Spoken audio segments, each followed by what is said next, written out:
Au temps de la Révolution française, la communication à longue distance se faisait par envoi d'un message écrit transmis par cavalier.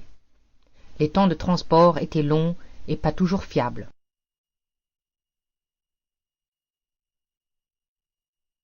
Claude Chappe s'intéressait beaucoup à ce problème. Dans sa jeunesse, il s'amusait avec ses 4 frères à échanger des signaux secrets. Plus tard, inspiré par ce jeu, il imagina un système de signes optiques pour communiquer à distance. Son télégraphe optique permettait de composer les différents signes. Il était construit d'une traverse pivotante appelée régulateur et à chacune de ses extrémités d'un indicateur mobile.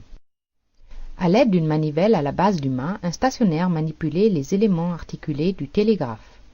Un deuxième stationnaire avec une longue vue observait les stations voisines pour surveiller et enregistrer les différents messages. Le télégraphe optique mis au point par Chappe avait considérablement accéléré la transmission des courriers. L'inauguration de la première ligne télégraphique Paris-Lille fut un véritable succès. Un message pouvait désormais être reçu dans les 2 minutes alors qu'il fallait 3 jours auparavant.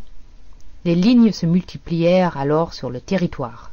Le télégraphe de Chappe a trouvé un emploi immédiat pour transmettre les ordres aux armées, non seulement pour sa rapidité, mais aussi par l'encodage des messages qui assurait une confidentialité. Les signaux étaient transmis par groupe de 2. Le premier signal correspondait à un numéro de page et le deuxième indiquait le numéro de la ligne. Seuls ceux qui avaient le dictionnaire du code pouvaient comprendre le message. Le réseau de communication de Chappe avait pourtant un grave inconvénient. Il ne pouvait pas être utilisé de nuit, et c'est ainsi que le télégraphe électrique a fini par